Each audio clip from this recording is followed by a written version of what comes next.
I'm like, okay, guys, we've been staring for a long time now. Let's move on. Let's move on. Hi, people. Welcome. If it's your first time, my name is Tali Adioli, and this is DISBYDEM. Today, I'm talking about My Demon, which is a K-drama streaming now on Netflix. There's 4 episodes, I believe, have been released. Am I remembering that right? I feel like it's 4 episodes. I just watched the last one today. Anywho, be sure to like, subscribe, hit that notification bell so you know when I post new videos, and let's just get into it. Let's do a quick check. I feel like it's maybe 4.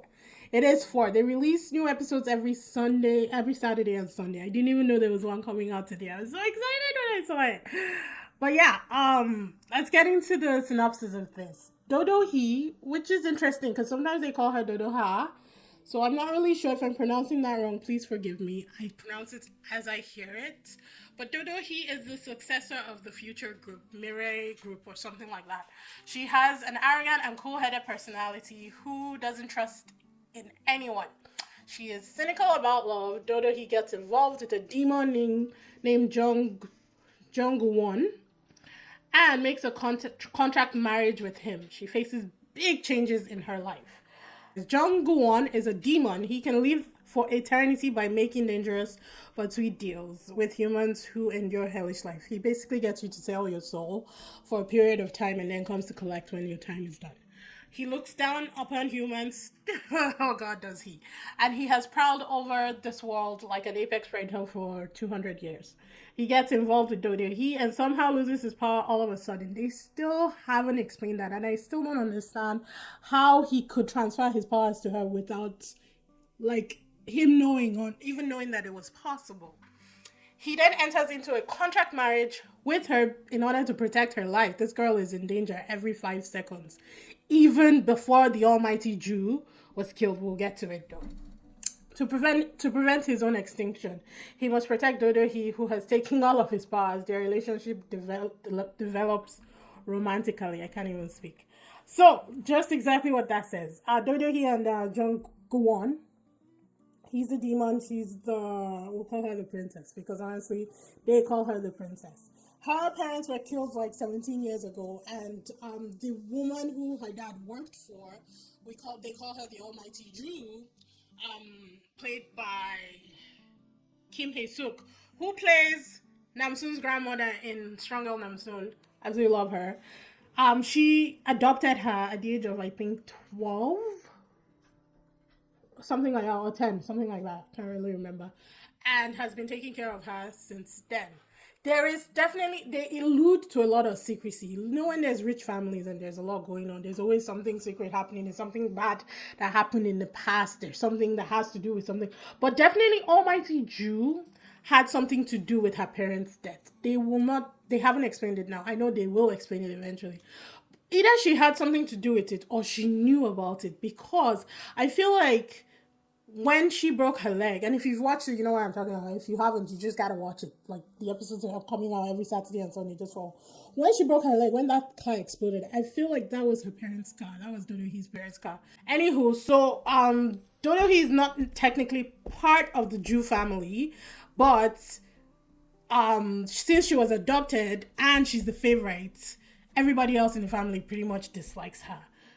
Madame Jew, Almighty Jew, has 2 kids. She has a son and a daughter. The daughter has kids of her own, twins of her own.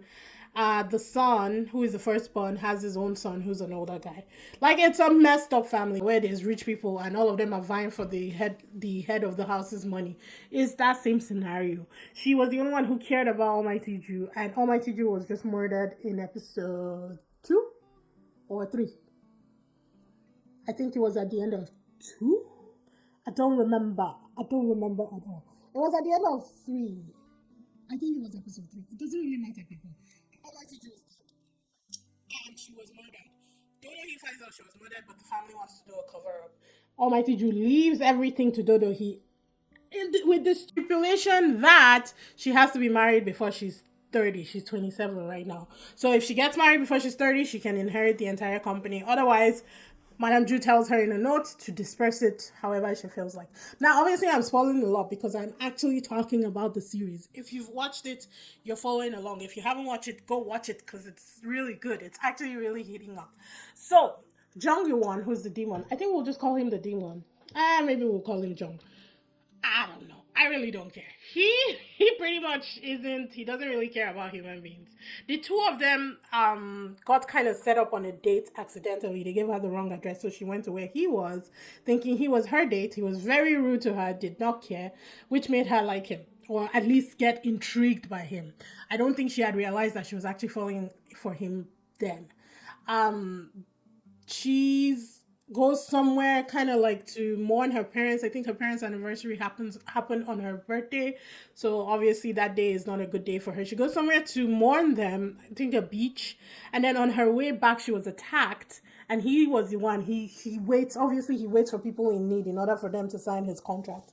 He spots her, comes down, tells her that he needs that if she's willing to sign the contract, he will save her. Something happens, they both get driven off the bridge or they jump into the water in order to avoid being hit by a car. I think that was what it was. And something about that whole scenario transferred his tattoo with his powers to her.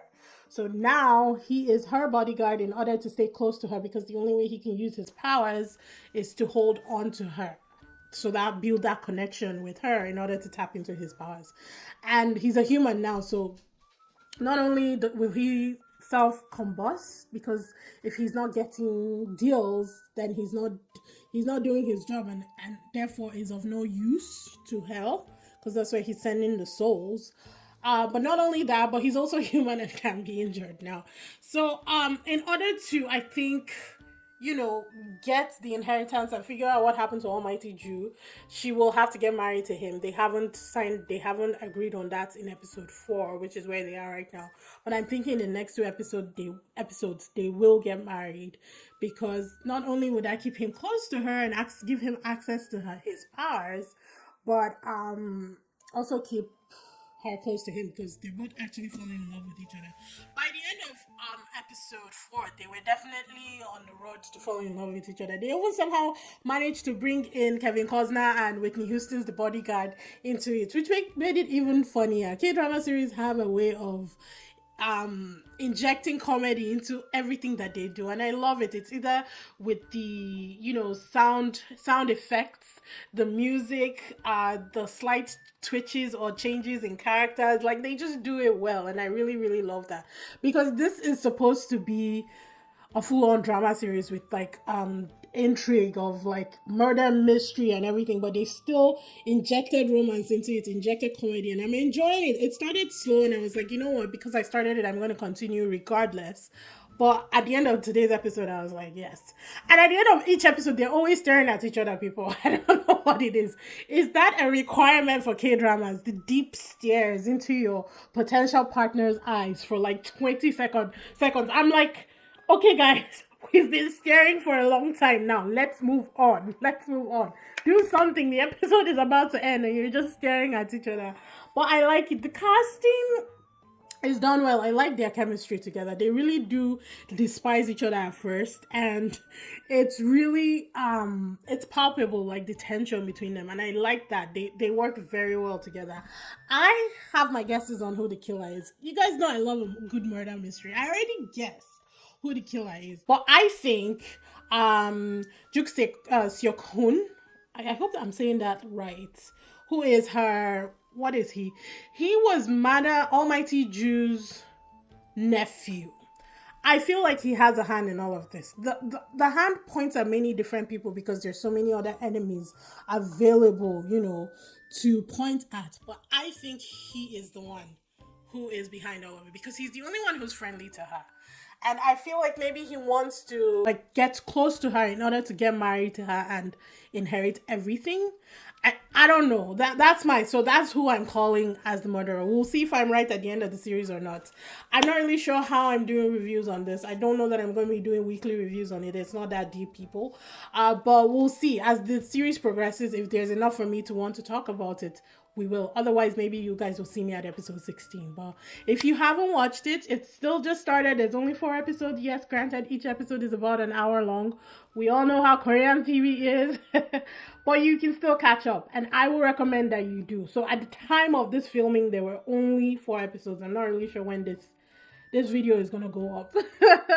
But yeah, if you want to watch it, I definitely will recommend it. Like I say all the time, Korea never misses, and this is no different. They're doing it well, and I think it will be a smash in the end. So yeah, be sure to like, subscribe, hit that notification bell so you know when I post new videos, and I will see you guys in the next one. Bye.